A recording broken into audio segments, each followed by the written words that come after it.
Peuple congolais, peuple de France, il y a exactement 2 semaines, on était surpris de voir sur les réseaux sociaux que le Rwanda a signé un protocole d'accord avec l'Union européenne. Peuple congolais, peuple de France, répondez-moi s'il vous plaît. Est-ce que dans le sous-sol du Rwanda il y a du lithium? Est-ce que dans le sous-sol du Rwanda il y a du cobalt? Est-ce qu'il y aurait un moindre coltan? Non! La réponse est non! Non! Alors comment expliquer que l'Union européenne puisse signer un accord avec le Rwanda sur des régimes, sur des matières premières qu'ils n'en ont même pas? Ils sont complices! Nous dénonçons cette hypocrisie de l'Union européenne qui vient condamner les massacres de Kivu le matin, donner des armes au Rwanda à midi et signer de tels accords stratégiques. Peuple congolais, le Congo n'est pas un buffet. Le Congo n'est pas un buffet à volonté où des piques-assiettes peuvent venir se gonfler la panse comme ils veulent en toute impunité. Il faudrait mettre un terme à cette hypocrisie. Nous dénonçons cet accord et nous demandons une évaluation pure et simple avec effet immédiat. Merci jeunesse parisienne. Merci jeunesse congolaise. Comme l'avait dit le député Carlos Martins Milongo, chacun doit faire sa part. Et notre part, c'est maintenant que nous la faisons. Une minute de silence, on va mettre le chronomètre et après on va démarrer.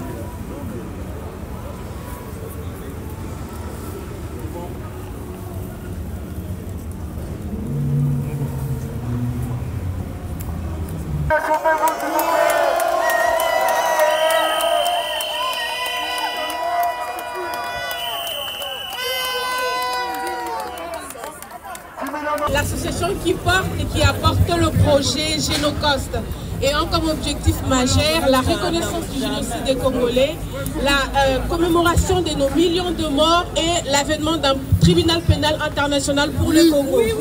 Ça a été déjà fait pour Nuremberg dans le passé, ça a été fait pour le Japon, ça a été fait pour le Rwanda et ça peut l'être pour le Congo si nous continuons de nous mobiliser. Alors que je me tiens ici, à cette place de la Bastille, symbole de la Révolution française, symbole de justice et de dignité d'un peuple, je voudrais attirer notre attention sur la légitimité de notre combat. Je voudrais nous dire à tous qui sommes ici que notre combat est juste et que notre cause est noble. Je me tiens également ici pour lancer un message d'alerte à la communauté internationale, aux médias, aux puissants de ce monde, que l'urgence est telle que nous ne vous attendrons plus pour légitimer ce qui se passe chez nous au Congo. Nous ne vous attendrons plus. Pendant plus de 20 ans, vous avez refusé de reconnaître le qualificatif de génocost au massacre de millions de Congolais. Pourtant, ce qui se passe chez nous, il est réel, il est quantifiable, il est mesurable et il est systématique. Le Congolais est en train de vivre un génocost. Génocost veut tout simplement dire que le génocide des Congolais pour des raisons économiques. Aujourd'hui, je me lève également ici pour dire à tout le monde que le massacre de millions de Congolais ne passera plus jamais sous silence. C'est fini tout ça. Et je le dis avec mes frères et sœurs qui sont ici, c'est fini. Si vous refusez de le reconnaître, la jeunesse que vous avez vue rassembler en Belgique, en France, en Allemagne, à Genève ne se taira plus.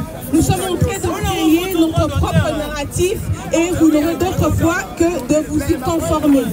Nous n'allons plus nous arrêter, c'est fini tout ça. C'est fini. À vous mes frères et sœurs, je voudrais vous dire que ceci est un combat de dignité, ceci est un combat de justice. Nous devons continuer à nous mobiliser en tant que communauté pour exiger la justice et continuer à nous sensibiliser. Pour cela, je vous invite tous à lire, à continuer d'apprendre sur l'histoire du Congo et de ne plus jamais nous arrêter. Je finirai par dire que nous avons réussi et nous avons gagné une première victoire, c'est celle de la reconnaissance en interne du génocide des Congolais. La journée du 2 août a été consacrée par la loi Génocoste comme celle où nous commémorons nos morts et comme celle où nous pensons, nous avons une pensée pour de millions de morts. C'est pour ça que je nous invite tous à continuer à nous sensibiliser et à continuer à nous mobiliser. C'est 2 août, nous allons nous rassembler ici à Paris. Nous allons nous rassembler partout dans le monde pour allumer une bougie pour nos millions de morts qui se meurent à l'est de la République démocratique du Congo.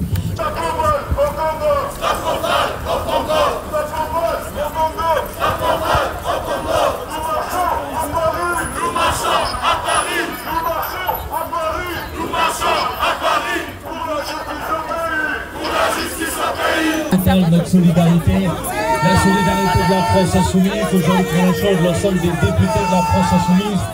Et je suis là avec mon collègue Carlos Bilongo, que vous connaissez sans doute, et qui a pu cette semaine interroger à l'Assemblée nationale le ministre des Affaires étrangères françaises pour lui demander de bouger enfin et de faire quelque chose. Parce que vous l'avez dit dans la manifestation, le silence ça suffit, l'indifférence ça suffit. Il faut maintenant que la France dise à quel point elle ne peut pas accepter cette situation, dise à quel point les millions de morts, les millions de déplacés, c'est pas seulement la question de la population du Congo, c'est la question de la communauté internationale. Pas trop proche, il y a les banderoles qu'on va pas voir. Pas trop proche. Que quand le président de la République en France, il se déplace au Congo au mois de mars, il ne doit pas seulement faire une réunion pour rencontrer des acteurs économiques, il doit dire à quel point ce qui se passe au Congo est inacceptable.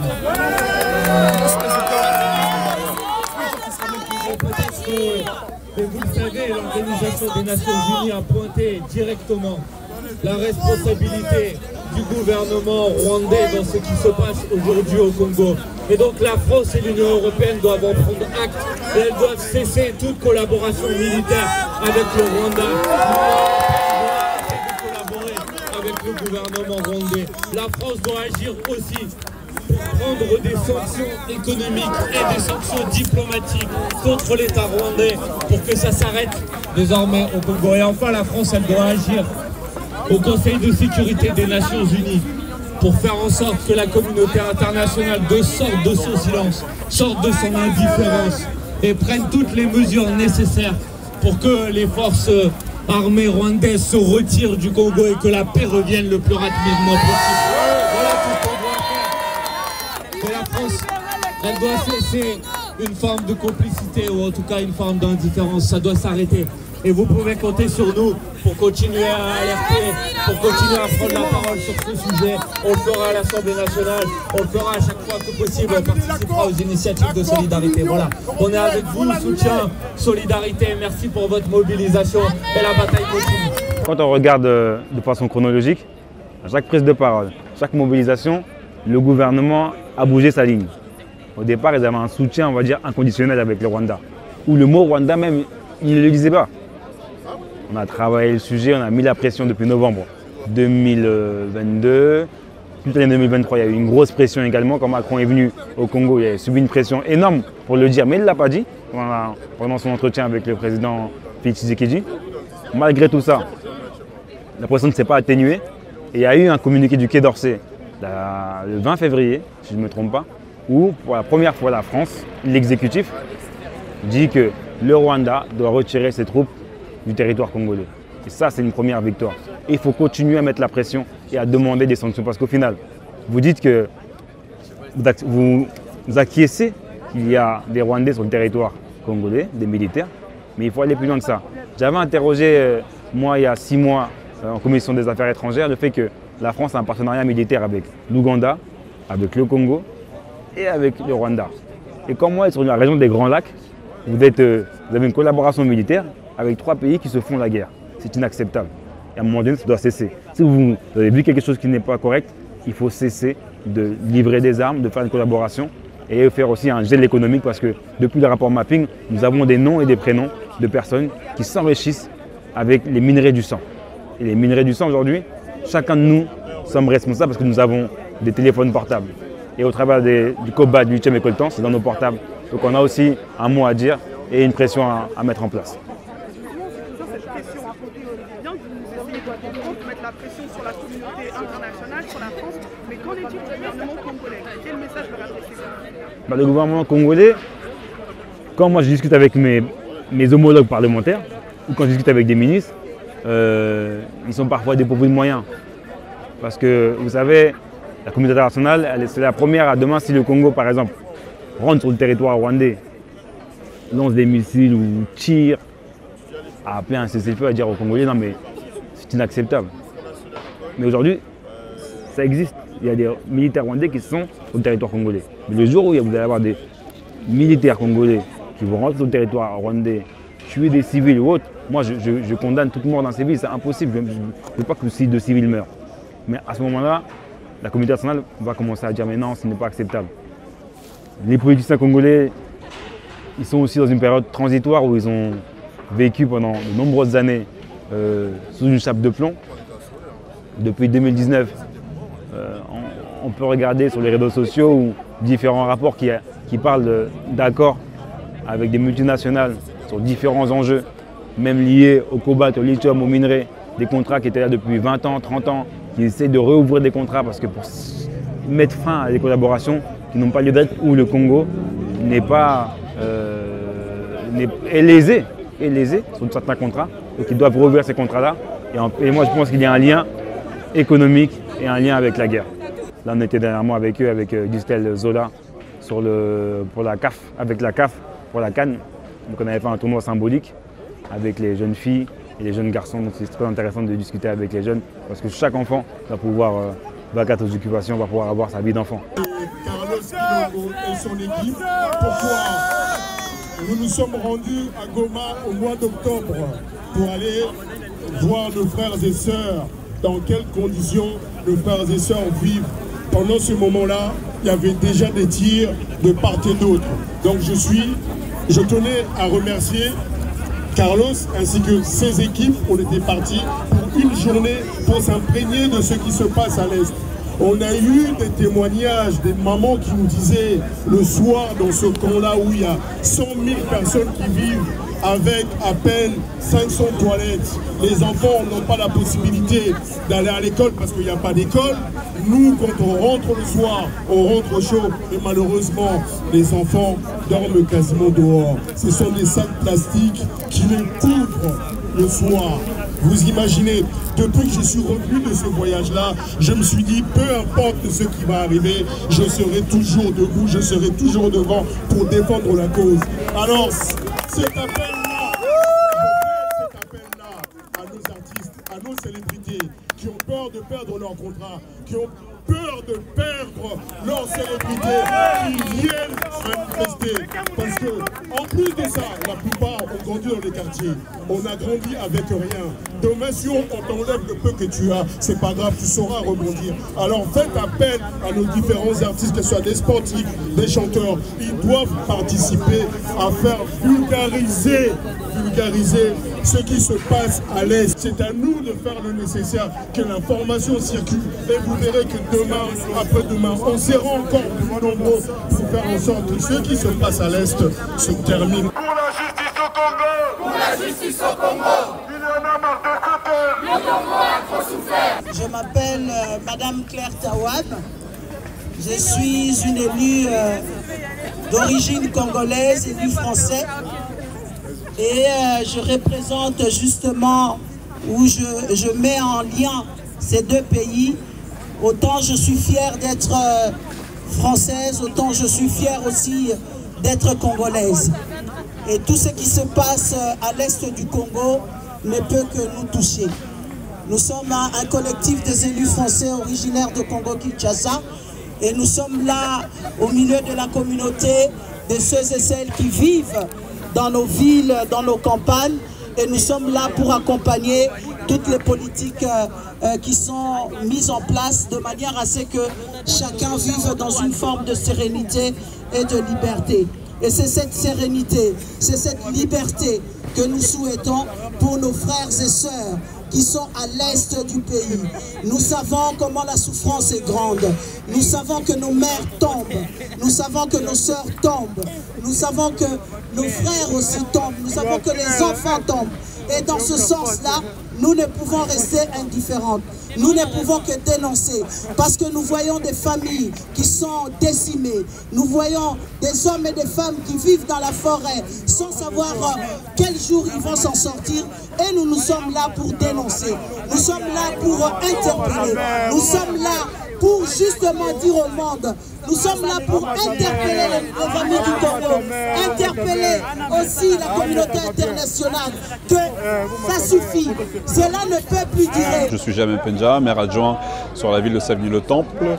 Je suis également vice-président du collectif des élus français d'origine congolaise de Kinshasa, le CFOC, en tant que français d'origine congolaise, qui plus est, et surtout en tant qu'élu, donc ayant cette double culture.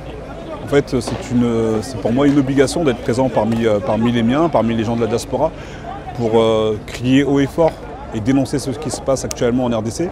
Ce qui se passe depuis maintenant plus de 20 ans, c'est important de le dire. Trop c'est trop, le silence tue.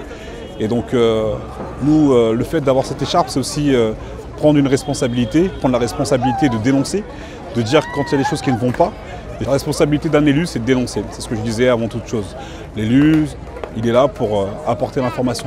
Il est là pour alerter l'opinion publique, dire voilà ce qui se passe, mettre la lumière notamment sur les atrocités qui se passent en RDC. Donc c'est aussi pour ça que nous sommes là avec cette écharpe, parce que la symbolique, elle est essentielle. Alors nous, notre responsabilité, elle est là, c'est vraiment de mettre l'accent sur ces choses-là, d'apporter et de dire haut et fort à nos collaborateurs, à nos collègues élus notamment, et ceux qui gouvernent, nous gouvernons notamment au plus haut niveau, de leur dire mais regardez un peu ce qui se passe en RDC. Et pas qu'un peu, agissez. Parce qu'il y a aussi une responsabilité, la France a aussi sa part de responsabilité lorsqu'elle traite notamment et qu'elle continue à travailler avec le Rwanda, notamment comme on le sait tous, qui est aujourd'hui le pays qui tient en tout cas la RDC sous oppression.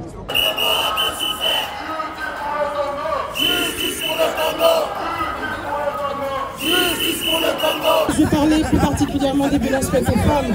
Depuis plus de 30 ans, la RDC est un terrain de crimes de guerre. Il y a des milliers de victimes, des cycles de violence qui sont banalisés, structurels, causant des grandes souffrances aux populations. C'est un climat de terreur permanente. Les femmes et les filles sont les premières victimes de ces conflits sans fin. Exécutions arbitraires, agressions sexuelles, enlèvements, tortures, mutilations génitales, mariage forcé avec des miliciens, viol collectif et viol individuel. Et le viol, ça constitue une arme de destruction massive. Cette pratique est banalisée même hors des périodes des conflits. Il s'agit de violences basées sur le genre, tactiques de guerre ciblées, crimes contre l'humanité. J'ai encore en mémoire ce témoignage d'une dame expliquant en fait que dans un petit village, entre le 21 et le 30 novembre 2023, un village qui est situé à 100 km de Goma, que l'armée M23, soutenue par le Rwanda, s'est présentée. Et en fait, ce qu'ils ont fait, c'est qu'ils ont séparé les hommes et qu'ils ont séparé les femmes. Vous savez ce qu'ils ont fait? Ils ont tué les hommes et les garçons dans l'église. Et ensuite, ils ont emmené les filles et les femmes derrière l'église. Et ces mecs du M23, ces miliciens armés, les ont violés tour à tour. Elle-même a dit qu'elle ne savait pas comment elle avait pu survivre à cela. Combien de femmes encore vont être détruites, souillées? Combien sont-elles à être mortes? Nous n'arrivons même pas à les comptabiliser. C'est une honte. Combien en fait vont encore être victimes de ces violences systématiques, tactiques de guerre, à détruire, souiller? Et on sait très bien pourquoi est-ce qu'ils le font. Ces crimes de guerre, ils ne s'arrêtent pas là. Ils ne s'arrêtent pas là. Et on le voit. Je revois encore ce témoignage d'une dame qui récemment expliquait qu'elle en était à son 3e déplacement. Son 3e déplacement où il y avait un éclatement de sa famille, où elle ne savait pas où était son mari avec ses 2 premiers enfants, elle-même ayant une grossesse avancée, son enfant de 2 ans sur le dos, avec une petite valise de misère, ne sachant où aller, ne sachant si elle pouvait revenir dans sa terre natale, dans son pays, dans son endroit, dans son village où elle a vécu. Et le pire, c'est que dans tout ça, son moyen de subsistance était son champ de manioc, ne sachant même pas si elle allait pouvoir le retrouver. Pourquoi? Parce qu'elle n'a pas d'acte de propriété. Et ça, c'est la quadruple peine aussi.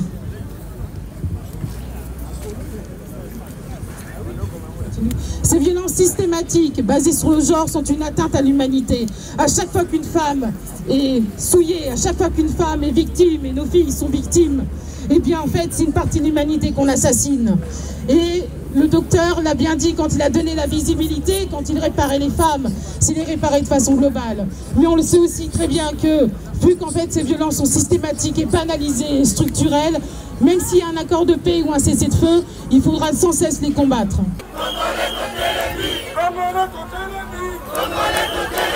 Je suis congolais, alors je me bats ici.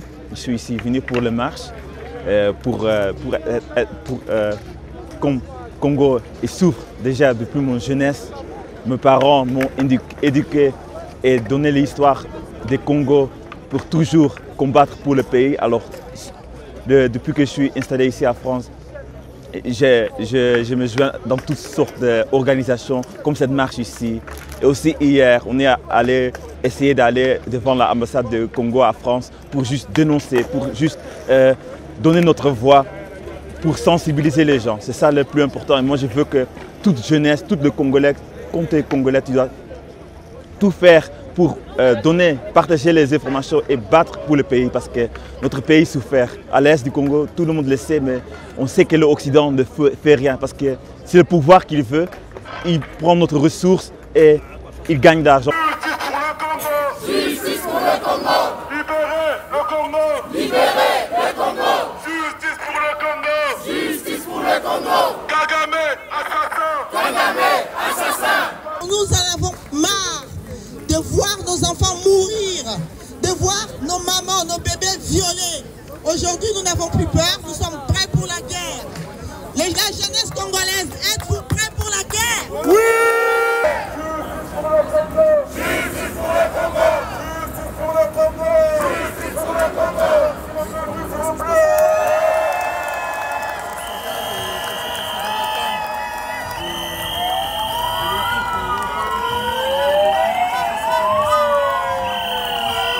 Alors moi je m'appelle Sephora, je fais partie du collectif Lisanga Banamboka. Je suis chargée de communication et également de relations, enfin vraiment tout ce qui est relations. Qu'est-ce que Lisanga Banamboka pour ceux qui ne connaissent pas?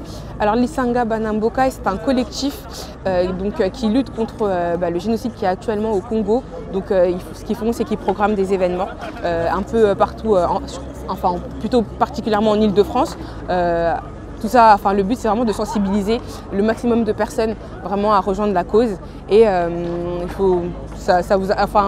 a commencé un peu en novembre, donc vraiment novembre 2023. Et voilà, on compte perdurer parce que le combat n'est pas terminé.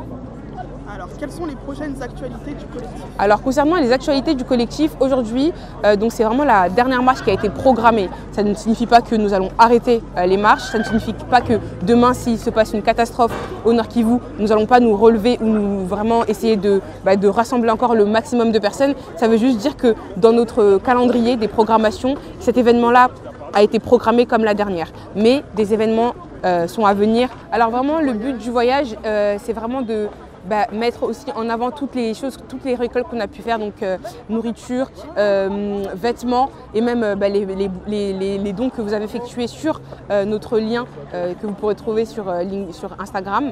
Vraiment aller directement au front, à la rencontre de ces enfants, de ces femmes qui sont persécutées, vraiment apporter notre soutien.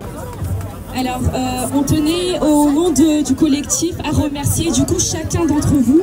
Merci pour votre mobilisation qui ne cesse en fait de s'accroître. Et on tient aussi particulièrement à remercier donc toutes les personnes qui ont intervenu. Merci pour ces très beaux discours. Alors pour vous parler un peu du collectif, donc on vient en aide aux victimes à l'est de la République du Congo, mais on vient également en aide à toute personne qui est en situation précaire au sein de la France. Et actuellement, on est en train de suivre différentes familles à Beauvais qui n'ont pas de situation stable et qui demandent d'avoir différents dons, que ce soit des dons financiers ou bien des dons physiques. Et j'ai en fait à m'apporter donc une urne, et toute personne donc qui souhaite apporter un don matériel ou bien un don financier, n'hésitez pas, on va se mettre sur le côté. On va chanter l'hymne, parce qu'on l'a pas chanté. On va chanter l'hymne. J'ai distribué l'hymne de notre pays. Debout, Congolais, unis par le sang, unis par le fort, au nom des défendants.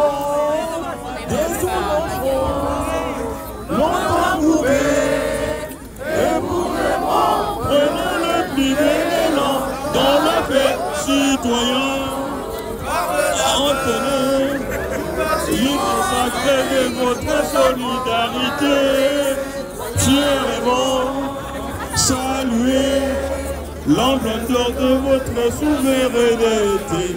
Congo, ton béni, Congo, ton aïeux, Congo, au pays, Congo, bien-aimé, Congo, nous peuplerons ton sol et nous assurerons ta grandeur. 30 juin du 30 juin, jour sacré soient les témoins, jour sacré de l'immortel, serment de liberté.